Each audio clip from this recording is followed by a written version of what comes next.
Assalomu alaykum, aziz tomoshabinlar. Bugun juda muhim savolni ochiq va tushunarli qilib tushuntirib beraman. Gaz yetkazish qariyalarga bepulmi yoki yo'qmi? Ayniqsa 2026 yilda qayta hisoblash masalasi ko'pchilikni xavotirga solyapti. Chunki uyida keksa ota-onasi borlar, yolg'iz yashaydigan pensionerlar, nogironligi bor fuqarolar, kam ta'minlangan oilalar gaz to'lovi bo'yicha xato tushuncha sabab qarzdor bo'lib qolishi mumkin. Men sizga bugun kimlar xavotir olishi kerak, kimlar ortiqcha qo'rqmasligi kerak, qaysi holatda imtiyoz bo'lishi mumkin, qaysi holatda esa gaz baribir pullik hisoblanishini misollar bilan tushuntiraman.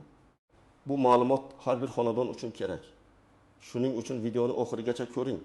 Hoziroq kanalga obuna bo'ling va like bosib qo'ying. Chunki bunday tushuntirishlar ko'p oilalarni ortiqcha qarzdan va noto'g'ri hisob-kitobdan saqlab qoladi. Eng avvalo asosiy gapni aniq aytib qo'yaman. Faqat qariya bo'lgani uchun gaz avtomatik ravishda bepul bo'lib qolmaydi. Bu juda ko'p uchraydigan noto'g'ri tushuncha. Ko'pchilik men pensionerman, demak gazim bepul bo'lishi kerak deb o'ylaydi. Aslida esa gaz ta'minoti alohida kommunal xizmat hisoblanadi va u hisoblagich ko'rsatkichlari yoki belgilangan me'yor asosida hisoblanadi. Imtiyoz bo'lishi mumkin, lekin u avtomatik emas, u aniq toifa, aniq hujjat, aniq ro'yxat va aniq tartib asosida beriladi. Oldin ham shunday edi. Gaz uchun to'lov iste'mol qilingan hajmga qarab yozilardi. Agar uyda gaz hisoblagich bo'lsa, hisoblagichdagi kub metr bo'yicha to'lov chiqardi. Agar hisoblagich bo'lmasa yoki u vaqtincha ishlamasa, belgilangan me'yor bo'yicha hisob-kitob qilinadi. Ayrim toifadagi fuqarolarga kompensatsiya, moddiy yordam, subsidiya yoki boshqa ko'rinishdagi qo'llab-quvvatlash bo'lishi mumkin edi. Lekin bu hamma qariyalarga cheksiz bepul gaz degani emas. Endi nima o'zgaryapti? 2026 yilga kelib kommunal xizmatlar bo'yicha qayta hisoblash masalasi yanada muhim bo'ladi. Chunki tariflar, ijtimoiy norma, iste'mol hajmi, hisoblagich ko'rsatkichlari, qarzdorlik va imtiyozli toifalar bo'yicha ma'lumotlar elektron tizimlarda solishtiriladi. Ya'ni kimning uyida qancha gaz ishlatilgan, kim ro'yxatda turibdi, kim imtiyozli toifaga kiradi, kimning kompensatsiyasi bor, kimda hisoblagich noto'g'ri ishlagan, kim bir necha oy ko'rsatkich bermagan, bularning hammasi qayta tekshirilishi mumkin. Shuning uchun bugungi mavzu shunchaki bepulmi yoki pullikmi degan savol emas.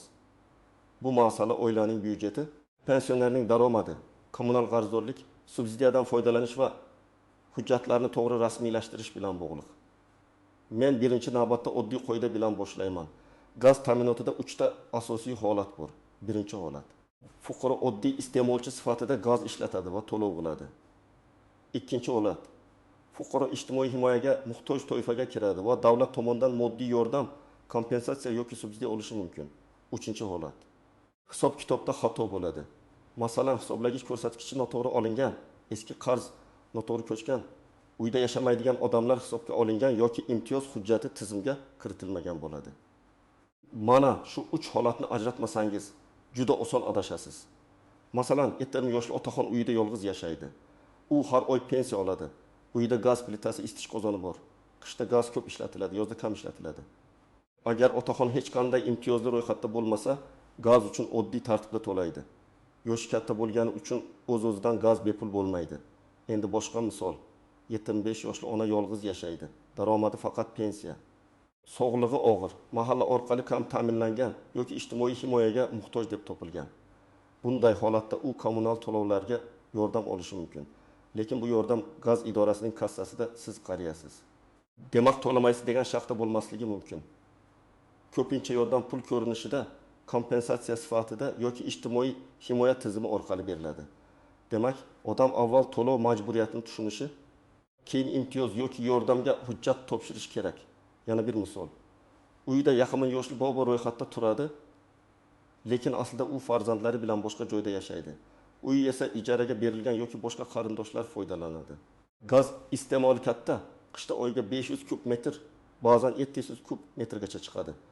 Bunday holatda uyda qariya ro'yxatda gaz bepul bo'lishi kerak deyish noto'g'ri. Chunki gazni kim ishlatyapti, qancha ishlatyapti, uyda kim yashayapti? Imtiyoz haqiqatan kimga tegishli? Bular tekshirilishi mumkin. 2026 yilda qayta hisoblashda aynan shunday noaniq holatlar muammo tug'diradi. Raqamlar bilan tushuntiraman. Tasavvur qiling, bir xonadon bir oyda 2050 kub metr gaz ishlatdi. Agar tarif shartli ravishda 1 kub metr uchun ma'lum narxda hisoblangan bo'lsa, umumiy summa shu hajmga ko'paytiriladi. Agar uyda isitish qozoni bo'lsa, qishda 2-5 kub metr oddiy holat bo'lishi mumkin. Lekin yozda faqat ovqat pishirish uchun 2 kub metr chiqsa, bu shubhali ko'rinadi. Bu hisoblagichda muammo borligini, gaz sizib chiqayotganini yoki ko'rsatkich noto'g'ri kiritilganini anglatishi mumkin. Pensioner buni vaqtida tekshirmasa, keyin katta qarz kelib qoladi. Yana bir vaziyat. Hisoblagich 2025 yil dekabrda 12.000 kub metr ko'rsatgan. 2026 yil yanvarda tizimga 12.900 deb kiritildi. Farq 900 kub metr. Agar aslida hisoblagich 10.090 bo'lgan bo'lsa, bitta nol yoki raqam xatosi sabab keksilgan kub metr ortiqcha yoziladi. Bu esa juda katta to'lovga olib keladi. Ayniqsa keksa odamlar har oy suratga olib qo'ymasa, kvitansiyani tekshirmasa, xatoni isbotlash qiyinlashadi. Kimlar xavotir olishi kerak? Birinchi navbatda yolg'iz yashaydigan pensionerlar. Chunki ular ko'pincha hujjat ishlari, elektron tizim, shaxsiy kabinet, ilova orqali ko'rsatkich yuborish kabi jarayonlarda qiynaladi. Ikkinchi navbatda uyda gaz hisoblagichi eski bo'lganlar. Hisoblagichning tamg'alash muddati, ishlash holati, plombasi muhim. Uchinchi navbatda qarzdorligi bor oilalar. Chunki qayta hisoblashda eski qarz, penya, noto'g'ri hisoblangan summa va haqiqiy iste'mol ajratib olinishi kerak. To'rtinchi navbatda imtiyozga da'vogarlik qilayotgan, lekin hujjatini rasmiylashtirmagan fuqarolar. Mahalla biladi. Hamma biladi. Men pensionerman-ku degan gap tizimda hujjat bo'lmasa, yetarli bo'lmaydi. Kimlar ortiqcha xavotir olmaslik kerak. Agar sizning uyingizda hisoblagich soz, ko'rsatkich har oy to'g'ri beriladi. Kvitansiya tekshiriladi. Qarzdorlik yo'q. Imtiyoz bo'lsa hujjatlar rasmiy. Siz iste'mol qilgan gaz uchun to'lov qilib kelayotgan bo'lsangiz, unda qo'rqishga asos kam. Lekin baribir nazorat qilish kerak. Chunki kommunal tizimda inson omili ham, texnik xato ham bo'lishi mumkin. Endi eng ko'p adashtiradigan masalalarga o'tamiz. Birinchi nozik jihat, bepul gaz degan ibora ko'pincha noto'g'ri ishlatiladi. Aslida ayrim fuqarolarga bepul limit, kompensatsiya, chegirma yoki yordam bo'lishi mumkin. Bu bir xil narsa emas. Bepul limit degani ma'lum hajmgacha to'lov olinmasligi yoki davlat qoplashi mumkin degani. Kompensatsiya degani fuqaro ma'lum mablag' oladi va shu pul bilan kommunal to'lovlarni yopadi. Chegirma degani tarifning bir qismi kamaytirilishi mumkin. Moddiy yordam esa oilaning umumiy ahvoliga qarab beriladi. Shuning uchun menga gaz bepul deyishdi degan gapni hujjatdagi aniq nom bilan tekshirish kerak. Ikkinchi nozik jihat, imtiyoz shaxsga beriladimi yoki xonadonga beriladimi? Bu juda muhim. Ba'zan imtiyozli maqom fuqaroning o'ziga tegishli bo'ladi, lekin gaz shartnomasi boshqa odam nomida bo'ladi. Masalan, uy o'g'lining nomida, gaz shartnomasi ham o'g'lining nomida, lekin uyda pensioner ona yashaydi. Bunday vaziyatda imtiyoz avtomatik tushmasligi mumkin. Hujjatlarda kim iste'molchi, kim mulkdor, kim ro'yxatda, kim haqiqatan yashaydi, bularni to'g'rilash kerak. Uchinchi nozik jihat, ro'yxatda turish bilan yashash bir xil emas. Ayrim oilalarda qariya bir manzilda ro'yxatda turadi, lekin boshqa joyda yashaydi. Yoki aksincha, qariya yashaydi, lekin ro'yxatda boshqa joyda. İjtimoiy yordam va kommunal imtiyozlar masalasida bu katta muammo. Chunki tizim ko'pincha ro'yxat, mahalla ma'lumoti, kadastr, gaz shartnomasi va ijtimoiy reyestrdagi ma'lumotlarni solishtiradi. Bitta joyda ism chiqib, boshqa joyda chiqib ariza rad etilishi yoki qayta tekshiruvga tushishi mumkin. To'rtinchi nozik jihat, hisoblagich bilan bog'liq. Hisoblagichning plombasi buzilgan bo'lsa, ko'rsatkich o'qilmasa, oynasi siniq bo'lsa, magnit izlari yoki aralashuv gumoni bo'lsa, juda katta qayta hisoblash chiqishi mumkin. Men amaliyotda shunday holatlarni ko'p ko'rganman. Odam men hech narsa qilmaganman deydi. Lekin tekshiruv davlatnomasida plomba shikastlangan deb yoziladi. Shundan keyin iste'mol belgilangan me'yor yoki boshqa usulda qayta hisoblanadi va katta summa paydo bo'ladi. Ayniqsa keksa odamlar tekshiruv dalolatnomasini o'qimasdan imzo qo'yib yuboradi. Bu juda xavfli. 5-nozik jihat, qarzning eski davrga tegishli bo'lishi. Masalan, xonadon 2024 yilda qarzdor bo'lgan, 2025 yilda to'lovlar qilingan. 2026 yilda esa qayta hisoblashda eski qoldik yana ko'rinib qolgan. Fuqaro men to'laganman deydi. Agar chek, bank ilovasi kvitansiyasi, to'lov raqami bo'lmasa isbotlash qiyin bo'ladi. Shuning uchun har bir to'lovning izini saqlash kerak. 6-nozik jihat, gazdan noqonuniy foydalanish bilan imtiyozni aralashtirmaslik kerak. Ba'zan odam men pensionerman deb turib, noqonuniy ulanish yoki hisoblagichdan chetlab o'tish holatini oqlamoqchi bo'ladi. Bu ishlamaydi. Qariya nogiron kam ta'minlangan bo'lish boshqa masala. Gaz tarmog'iga noqonuniy ulanish boshqa masala. Noqonuniy ulanish aniqlansa, qayta hisoblash, jarima, hatto tarmoqdan uzish bo'lishi mumkin. Imtiyoz huquqni himoya qiladi, lekin qoidabuzarlikni oqlamaydi. 7-nozik jihat, qishki davrda iste'mol keskin oshishi. Ko'p pensionerlar qishda uyini isitish uchun gazni ko'proq ishlatadi. Agar uy eski bo'lsa, deraza romlar sovuq o'tkazsa, qozon samaradorligi past bo'lsa, gaz sarfi juda oshadi. Keyin kvitansiya kelganda odam hayron qoladi. Bu har doim xato degani emas. Masalan, yaxshi izolyatsiya qilinmagan 4 xonali uy qishda bir oyda 600 kub metr gaz ishlatishi mumkin. Xuddi shu kattalikdagi derazalar yangilangan, qozoni sozlangan uy 3 kub metr ishlatishi mumkin.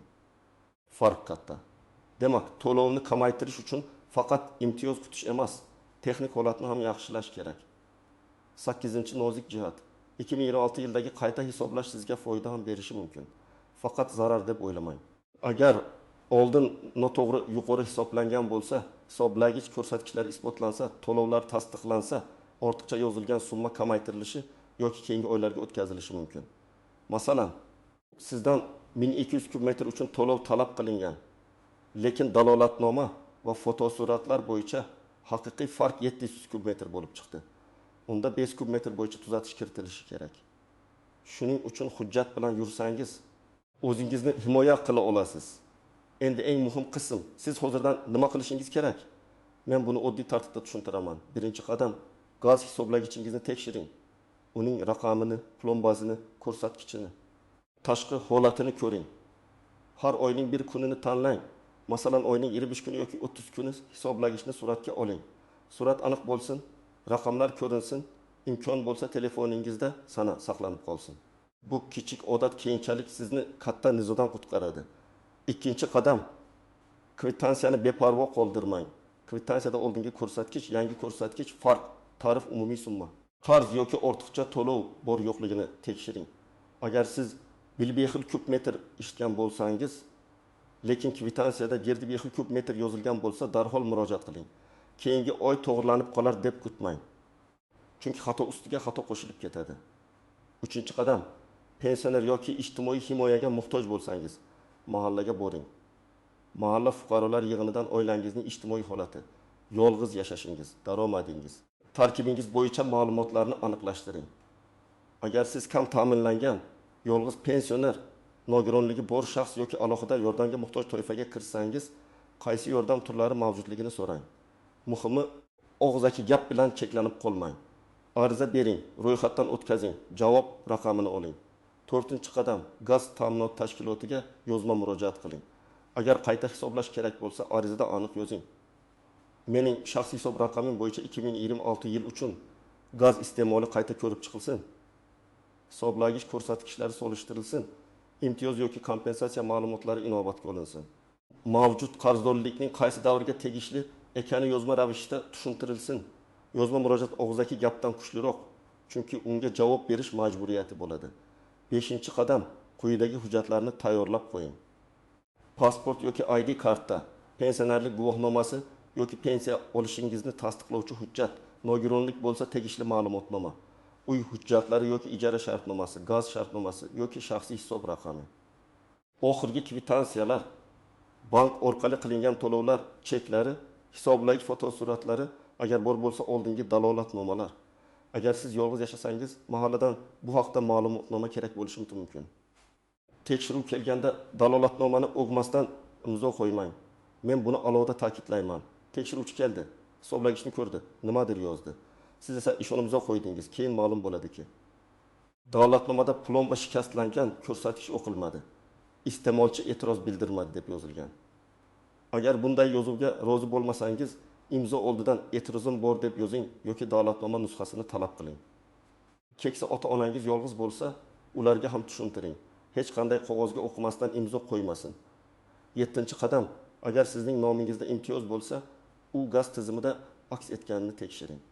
Ba'zan ijtimoiy himoya organida ma'lumot bor, lekin gaz tashkiloti bazasiga tushmagan bo'ladi. Ba'zan ism, familiya, tug'ilgan sana, pasport raqami yoki manzil xato kiritilgan bo'ladi. Bitta harf xatosi ham tizimda mos kelmaslikka olib keladi.